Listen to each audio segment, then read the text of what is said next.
श्री श्री शिशु अनंतଙ୍କ पवित्र धाम रे अक्षय तृतीया अवसर रे परम पूज्य श्री गुरुदेव मार्ग दर्शन रे विश्व शांति प्रतिष्ठा पाई सर्व धर्म प्रार्थना सभार आयोजन करा जाइथिला।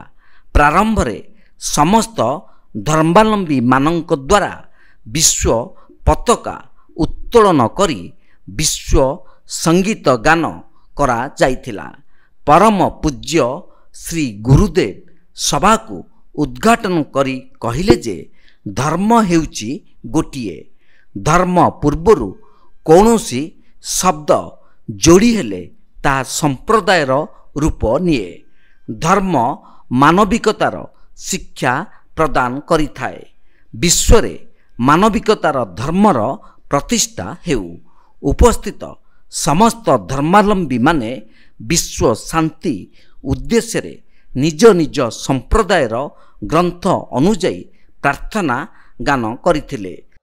यूरोप कंट्री मानकर जो युद्ध लगी एवं जो ध्वंसास्त्र प्रयोग होउची ये धीरे धीरे समस्त भितर तृतीय विश्वयुद्धर आशंका सृष्टि होउची। द्वितीय आज परिवेश एते उष्म हो जाउची, सबुठारु विपर्जय होइची परिवेश। तेणु यही परिवेश परिवार एवं विश्वर शांति निमित्त आमे समस्ते गोटे मिलिमिशि प्रार्थना करिबा।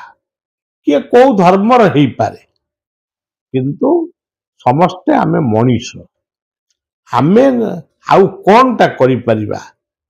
तेणु आमे गोटे चिंता कलु आज पवित्र अक्षय तृतीया रे ये परिवार तीर्थ अनंतଙ୍କ क्षेत्र रे सबु धर्म सबु मतर साधु सन्त पंडित माने बसी आमे समस्त मिलित भाव रे प्रार्थना करिवु विश्व शांति पई। खाली सेतिकी नुह ता सहित काम भी करिवु। ए वर्ष परिवेश सुरक्षा पाई आमे 1 लाख वृक्ष आम राज्य पड़ोसी राज्य भारतर विभिन्न भारतर बाहर अमेरिका जापान चीन गोटे गछ लागू कि अनेक देश रे आमे गछ लगेबू एवं 1 लाख गछ आमे लगेबू आ ध्वंसास्त्र विहीन पे प्रार्थना करबू आम द्वारा ये जो हम। जगतसिंहपुर रीता साहू को रिपोर्ट तीर्थक्षेत्र लाइव।